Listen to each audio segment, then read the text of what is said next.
Hello ভাইয়ারা, সবাই কেমন আছো? আশা করছি অনেক ভালো আছো। আজকে আমরা বাংলা দ্বিতীয় পত্রের খুবই গুরুত্বপূর্ণ একটা টপিক নিয়ে কাজ করব, যে টপিকটা থেকে বিগত বছরে বিভিন্ন বিশ্ববিদ্যালয়ে আমরা দেখেছি অ্যাডমিশন টেস্টে মোটামুটিভাবে প্রশ্ন থাকেই। হ্যাঁ, আমরা আজকে মূলত হচ্ছে ভাই বাক্য নিয়েই কাজ করব, এবং আমরা জানি যে এই বাক্য নামক এই যে টপিকটা, এই বাক্য নামক টপিকটা কিন্তু আসলে অনেক বড় একটা টপিক। ঠিক আছে? অর্থাৎ এই টপিকের অন্তর্ভুক্ত অনেক কিছু। তুমি যদি বাক্যের মধ্যে ধরো, তাহলে সেই বাক্যের একেবারে যে বেসিক বাক্য বলতে কি বোঝায় সেখান থেকে শুরু করে বাক্যের যে বিভিন্ন প্রকরণ, বাক্যের গঠন অনুযায়ী বাক্য, উৎপত্তি অনুযায়ী বাক্য, বা বাক্যের যে স্বাভাবিক যোগ্যতা, অর্থাৎ আকাঙ্ক্ষা আসক্তি যোগ্যতা, বাক্যের যে স্বাভাবিক গুণাবলী, বা বাক্যের যে বিভিন্ন প্রকরণ, সরল বাক্য, জটিল বাক্য, যৌগিক বাক্য, এখান থেকে অ্যাডমিশন টেস্টে এমন কোনো বছর নেই যে সাধারণত প্রশ্ন আসে না। তো সবচেয়ে ইন্টারেস্টিং বিষয় যে বাক্য নামক এই টপিকটা কিন্তু আসলে সহজ, কিন্তু আসলে আমাদের শিক্ষার্থীরা সাধারণত দেখা যায় ওইভাবে গুরুত্ব দেয় না এই টপিকটা। আর যেহেতু সে গুরুত্ব দেয় না, অনেক সময় দেখা যায় যে পরীক্ষায় প্রশ্ন আসলে কিন্তু এনিহাও আমরা এখান থেকে ভুল করি। তো যাই হোক, আমরা আজকে এই বাক্য বা বাক্য প্রকরণ থেকে বিগত বছর বিভিন্ন বিশ্ববিদ্যালয়ে আসা কিছু প্রশ্ন দেখব, এবং সেটার মাধ্যমে আমরা মোটামুটিভাবে একটা আইডিয়া পাবো যে আসলে কেমন ধরনের প্রশ্ন এই বাক্য প্রকরণ থেকে হয়ে থাকে ইউনিভার্সিটি অ্যাডমিশন টেস্ট। তো চলো আমরা তাহলে শুরু করি। দেখো, ঢাকা বিশ্ববিদ্যালয়ে 2022-23 শিক্ষাবর্ষে আসা একটা প্রশ্ন আমরা দেখতে পাচ্ছি যে নিচের কোন বাক্যটি শুদ্ধ নয়।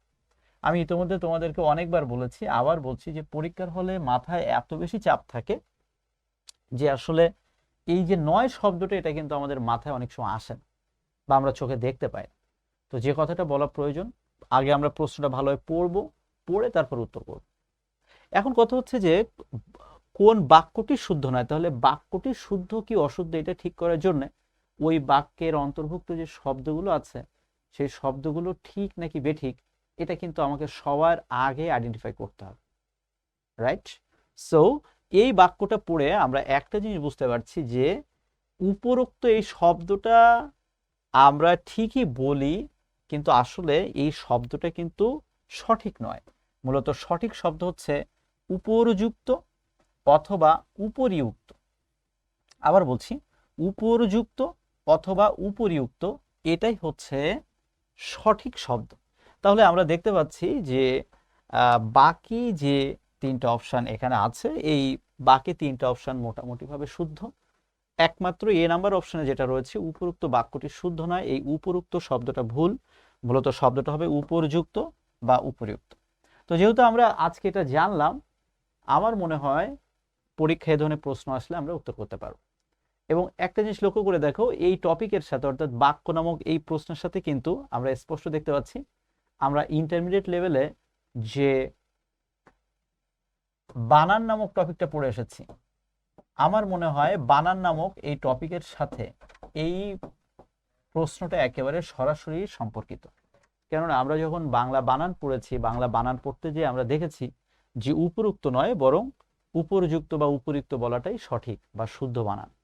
তাহলে আমার কথা হচ্ছে, আমি যদি বানান ভালো পারি, তাহলে অটোমেটিকভাবে বানান সম্পর্কিত কোনো ভুল বাক্য যদি পরীক্ষা আসে, আশা করি আমরা উত্তর করতে পারব। এরপরে প্রশ্ন, যে সমুদ্রের হাওয়া গায়ে মেখে হৃদয় যমুনায় ঝড় তুলল, এই বাক্যটির যোগ্যতা হারানোর কারণ কি? তো আমরা বুঝতে পারছি এই বাক্যটির যোগ্যতা হারানোর মূল কারণ হচ্ছে অলংকারের ভুল প্রয়োগ। কেননা সমুদ্রের হাওয়া গায়ে মেখে হৃদয় যমুনায় ঝড় তুলল, আসলে ঝড় আকাশে তোলা যায়, যমুনায় নয়। আসলে মূল বাক্যটা হবে এরকম, যে সমুদ্রের হাওয়া গায়ে মেখে হৃদয় আকাশে ঝড় তুলল। আসলে সত্যি কথা বলতে আমরা দৈনন্দিন জীবনে এ ধরনের অনেক বাক্যই প্রতিনিয়ত বলি, কিন্তু আমরা আসলে বুঝি না যে এনিহাও বাক্যটা আমরা ভুল বলছি। তো যেহেতু বাক্যটা আমরা ভুল বলছি, আমাদের উচিত হবে ওই ভুল বাক্য প্রয়োগ না করে অবশ্যই অবশ্যই শুদ্ধ বাক্য প্রয়োগ করা। মানুষ হও, মনে করো এটা একটা প্রশ্ন। এখন পরীক্ষায় এ ধরনের প্রশ্ন আসতে দেখা গেছে যে মানুষ হও এই বাক্যটা দ্বারা আসলে কি বোঝানো হয়েছে? আদেশ, অনুরোধ, উপদেশ, নাকি অনুনয় বা বিনয়? বলতো এই বাক্যটা দ্বারা কি বোঝানো হয়েছে? আমার মনে হয় এই বাক্যটা দ্বারা মূলত বোঝানো হয়েছে উপদেশ। আমরা কথায় কথায় এ ধরনের বাক্য বলি। যে ভিক্ষা চায় তাকে দান করো, এটি কোন বাক্যের উদাহরণ? দেখো, ঢাকা বিশ্ববিদ্যালয়ে আমি একটু আগে বলছিলাম যে সরল, জটিল, যৌগিক, অস্তিবাচক থেকে নেতিবাচক, এই ধরনের ইংলিশে আমরা যেটা বলি ট্রান্সফরমেশন অফ সেন্টেন্স, বাংলায় আমরা যেটাকে বলি যে বাক্যের রূপান্তর, সাধারণত প্রায় প্রতি বছর এই রূপান্তর থেকে একটা না একটা প্রশ্ন থাকে। যেমন একটা প্রশ্ন আমরা দেখতে পাচ্ছি যে ভিক্ষা চায় তাকে দান করো, এটি কোন বাক্যের উদাহরণ? আমরা স্পষ্ট বুঝতে পারছি এটি হচ্ছে সি অথবা বি নাম্বার। কেন সি অথবা বি? অনেক ছেলেমেয়েরা তারা জানেই না জটিল বাক্য যাকে বলে, মিশ্র বাক্য ঠিক তাই। এখন তুমি আমাকে বলতে পারো যে ভাইয়া পরীক্ষায় কি দুইটা অপশনই থাকবে? পরীক্ষায় সাধারণত দুইটা অপশন থাকে না, একটাই থাকে। এবং বর্তমানে এই মিশ্র শব্দটা আসলে খুব একটা ব্যবহৃত হয় না। বর্তমানে এই জটিল শব্দটাই, বা ইংরেজিতে আমরা যেটাকে বলি কমপ্লেক্স সেন্টেন্স, এইটাই বেশি ব্যবহৃত হয়। তো যেহেতু এটা বেশি ব্যবহৃত হয়, পরীক্ষায় আসলে ওখান থেকে প্রশ্ন আসার সম্ভাবনা বেশি। ঠিক আছে, থ্যাংক ইউ। আর পরীক্ষা যদি নিতান্তই দেখো দুইটা অপশন আছে, তো আমি ব্যক্তিগতভাবে মনে করি যে থাকার কথা না। আনফরচুনেটলি এই প্রশ্নটা আমরা দেখতে পাচ্ছি, বাট আশা করি তোমাদের সময় এই ধরনের কোনো কনফিউশন থাকবে না। লেখাপড়া বিষয়ে তার যে গভীর অনুরাগ ছিল এ কথা বলা যায় না, এটি কি ধরনের বাক্য? আমরা বুঝতে পারছি ওই একই কথা, মিশ্র বা জটিল বাক্য। ঠিক আছে। শিশির যখন কোলে তখন তাহার মার মৃত্যু হয়। আমরা সবাই জানি কোনো বাক্যে যদি যখন ডট ডট তখন, যে ডট ডট সে, যিনি ডট ডট তিনি, এ ধরনের সংযোজক থাকে, আমরা মনে রাখবো অবশ্যই অবশ্যই সেগুলো হয়ে যাবে জটিল বা মিশ্র বাক্য। যারা জটিল বা মিশ্র বাক্য ভালোভাবে বোঝো না তাদের জন্য শর্টকাট করে দিচ্ছি, যদি কোনো বাক্য এরকম পরীক্ষায় থাকে এবং সেই বাক্যে তুমি দেখতে পাও যখন তখন, যে সে, যা তা ইত্যাদি, তাহলে অবশ্যই মনে রাখবা সেই বাক্যে কি হবে? সেই বাক্যে কিন্তু জটিল বাক্য হবে। Thank you. পরবর্তী প্রশ্ন, যে ধনীদের ধন আছে কিন্তু তারা প্রায় কৃপণ হয়। আমরা সবসময় মনে রাখবো যদি কোনো বাক্যের মধ্যে অ্যান্ড, বাট, অর বা কিন্তু, অথচ, অথবা এগুলো থাকে অবশ্যই সেগুলো যৌগিক বাক্য হবে। খুবই সহজ প্রশ্ন। রাত্রিতে রৌদ্র হয়, এই বাক্যে কিসের অভাব? আমরা বাক্য প্রকরণ যখন নবম দশম শ্রেণীর ব্যাকরণ বই থেকে পড়েছি তখন আমরা কিন্তু দেখেছি যে বাক্যের কিন্তু একটা সার্থক বাক্য হতে হলে তার তিনটা গুণ থাকা লাগে: আকাঙ্ক্ষা, আসক্তি এবং যোগ্যতা। এই বানানটার দিকে খেয়াল রাখতে হবে। এই যে বানানটা, এটা কিন্তু আসক্তি বলা হয়েছে, কিন্তু আসক্তি বলে কিছু নাই, শব্দটা কিন্তু আসক্তি। আমি শেষবারের মতো এটা আর একবার দেখিয়ে দিলাম, যখন ক্লাসে পড়িয়েছি বারবার বলেছি, আবার বলিয়ে দিলাম যে এটা আসক্তি না, এটা হচ্ছে আসক্তি। আসক্তি না, আসক্তি, মনে থাকবে তো? আসক্তি শব্দটা মনে রেখো। এখন কথা হচ্ছে রাত্রিতে রৌদ্র হয়, এটা আমরা বুঝতে পারছি এটা যোগ্যতার অভাব মূলত বাক্যটায়। কেননা আসলে আমরা সবাই জানি যে রাত্রে, আর যাই হোক, রাতে কখনো সূর্যের আলো দেখা যায় না। তো এই ধরনের বাক্য যদি পরীক্ষায় প্রশ্ন আসে আমরা মনে রাখবো সেটার উত্তর হবে যোগ্যতা বা যোগ্যতার অভাব। আমি এর সাক্ষী চাই না, সরল বাক্যটির জটিল রূপ কি? এই সরল বাক্যটার জটিল রূপ হচ্ছে যে সাক্ষী এরকম তাকে আমি চাই না। ওকে। জাহাঙ্গীরনগর বিশ্ববিদ্যালয়ে আসা প্রশ্ন, যে যদি পরিশ্রম করো তবে ফল পাবে। আমরা বুঝতে পারছি যদি কোনো বাক্যে যদি এবং তবে থাকে, যদি ডট ডট ডট তবে, অবশ্যই অবশ্যই সেটা কিন্তু মিশ্র বাক্য বা জটিল বাক্য। যে ভিক্ষা চায় তাকে দান করো, বাক্যটি অবশ্যই অবশ্যই জটিল বাক্য। কি সাংঘাতিক ব্যাপার, এটি কি ধরনের বাক্য? আমার মনে হয় এই বাক্যে ছোট্ট একটা ভুল আছে, ভুলটা আমি একটু ঠিক করে দিচ্ছি। এই যে কি সাংঘাতিক ব্যাপার, এরপরে ঠিক এরকম একটা বিস্ময় সূচক চিহ্ন বসবে। আর আমরা জানি কোনো বাক্যে যদি বিস্ময় সূচক চিহ্ন বসে অবশ্যই অবশ্যই সেই বাক্যটা বিস্ময় সূচক বাক্য। চট্টগ্রাম বিশ্ববিদ্যালয়ের সর্বশেষ শিক্ষাবর্ষে আসা প্রশ্ন, যে কোন বাক্যটি শুদ্ধ? দেখো, বাক্য শুদ্ধ করার জন্য অবশ্যই আমরা বুঝতে পারছি যে 10-এর লাঠি 1-এর বোঝা, এটা মূলত হচ্ছে একটা প্রবাদ বাক্য। তো আমি যেটা বলতে চাচ্ছি, আপনারা যারা বি ইউনিটের স্টুডেন্ট আছেন আপনারা অবশ্যই অবশ্যই এই প্রবাদ বাক্য নামক যে টপিকটা আছে এটা অবশ্যই সুন্দর করে পড়ে যাবেন, কেননা অনেক সময় দেখা যায় যে এই টপিক থেকে কিন্তু পরীক্ষায় প্রশ্ন আসে। গুচ্ছ আমার নিবাস নাই, এই সরল বাক্যটি জটিল রূপ করলে কি হবে? আমি অনাবাসী বলেই আমার নিবাস নেই। একটা গল্প বলো, এখানে একটা শব্দটা কি? এটা অবশ্যই অনির্দিষ্টতা জ্ঞাপক। মনে রাখবে যে এক শব্দের সঙ্গে টা টি যুক্ত হলে তখন সেটা অনির্দিষ্টতা বোঝায়। যেমন একটি মানুষ, পরীক্ষায় প্রশ্ন আসতে পারে এটা কি নির্দিষ্টতা বোঝাচ্ছে নাকি অনির্দিষ্টতা বোঝাচ্ছে? কমন সেন্সে মনে হয় যে এটা আসলে নির্দিষ্টতা বোঝাচ্ছে, কিন্তু না। আমরা মনে রাখবো এক শব্দের সঙ্গে টা টি যুক্ত হলে সেটা নির্দিষ্ট বোঝায় না, সেটা বরং অনির্দিষ্ট বোঝায়। আশা করি আপনারা বুঝতে পেরেছেন। সে সৎ কিন্তু তার ভাই অসৎ। আমরা সবাই জানি কোনো বাক্যের মধ্যে যদি কিন্তু থাকে, ইংরেজিতে যেটাকে আমরা বলি বাট, এটা যদি থাকে অবশ্যই অবশ্যই বাক্যটা কি হবে? সেটা হবে যৌগিক বাক্য। টাকা দাও ছাড়া পাবে, এটা একেবারে সহজ যৌগিক বাক্য। নিচের কোন বাক্যটি শুদ্ধ? দেখো বারবার একটা কথা বলছি, বাক্য শুদ্ধ উত্তর করার জন্য আমাকে ওই বাক্যের মধ্যকার যে শব্দগুলো রয়েছে শব্দগুলোর সঠিক রূপ আমাকে জানতে হবে, তা নাহলে আমি ভুল করব। আমরা মনে রাখবো বি, সি এবং ডি এই তিনটা অপশানে আপাতত ভুল দেখা যাচ্ছে, এ নাম্বার অপশানটাই কারেক্ট, এই জন্য এই প্রশ্নের উত্তর এটা। সে এখন চোখে হলুদ ফুল দেখছে, বাক্যটিতে কোন জনিত ভুল আছে? বলতো এটা কি আসলে চোখে হলুদ ফুল দেখা? আমরা অনেক সময় এই ধরনের বাক্য বলি, কিন্তু বাস্তবে এটা কি সম্ভব? চোখে কি কেউ কখনো হলুদ ফুল দেখে? কখনোই হলুদ ফুল দেখে না।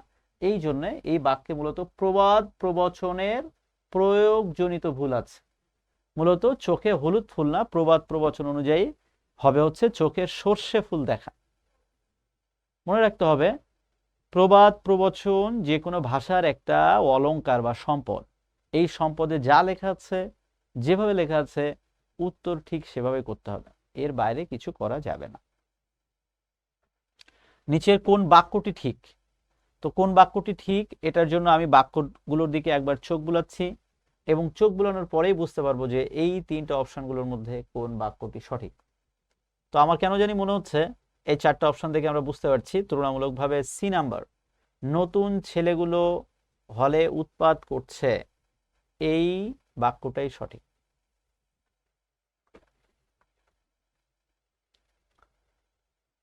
নিচের কোন বাক্যটি শুদ্ধ? এ ধরনের প্রশ্ন আমরা অনেক প্রতিযোগিতামূলক পরীক্ষায় এমনকি বিসিএস পরীক্ষা আসতে দেখেছি।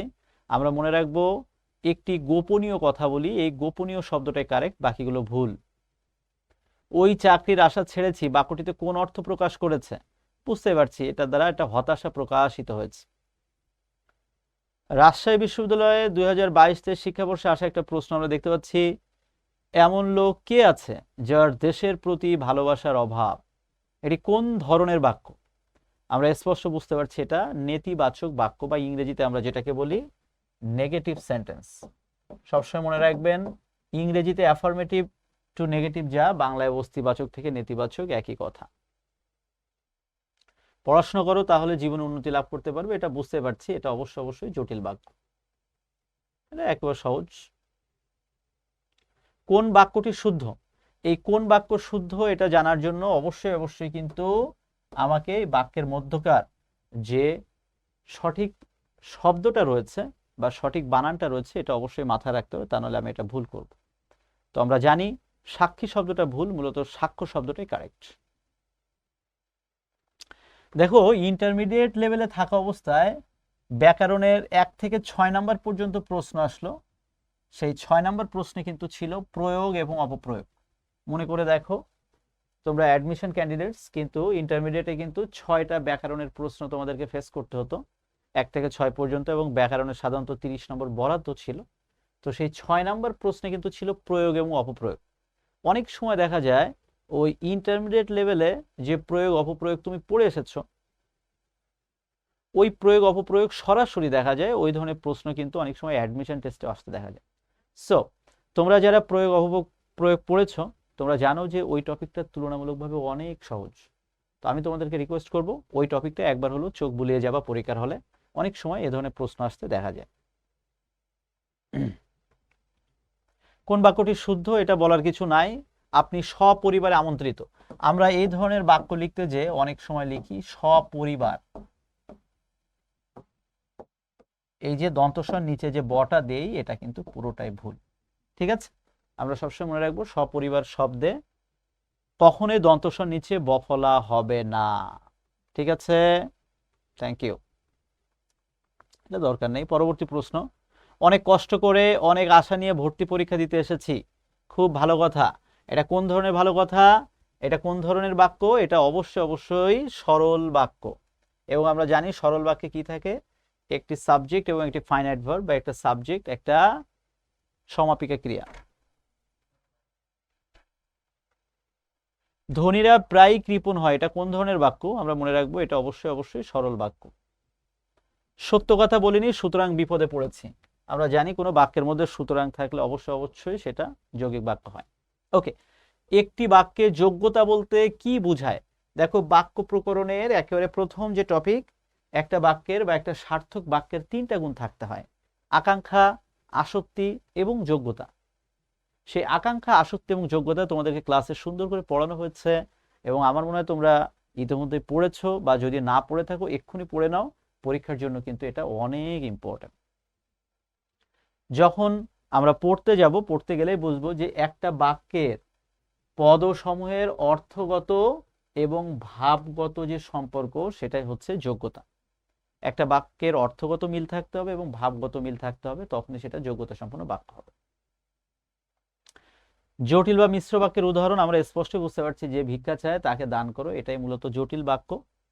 আর বাকিগুলো কুবাক্য আমার জানারও দরকার নাই। ওকে, সো আমার মনে হয় ভাইয়া আমরা দেখতে দেখতে হচ্ছে বাক্য প্রকরণ নামক এই যে বড় একটা চ্যাপ্টার বা টপিক আমরা শেষ করলাম। এবং এই চ্যাপ্টারটা শেষ করে আমরা কি বুঝলাম? আমরা এইটুকু বুঝলাম যেটা আমি ক্লাসের শুরুতে বলেছিলাম, আর একবার সামারি করছি। তোমরা বিগত বছরে বিভিন্ন বিশ্ববিদ্যালয়ে আসা অ্যাডমিশন টেস্টের এই বাক্য প্রকরণের এই প্রশ্নগুলো সলভ করতে যেয়ে আমার যেটা ধারণা, তোমরা ইতিমধ্যে একটা আইডিয়া পেয়েছো যে কেমন ধরনের প্রশ্ন সাধারণত এখান থেকে হয়ে থাকে।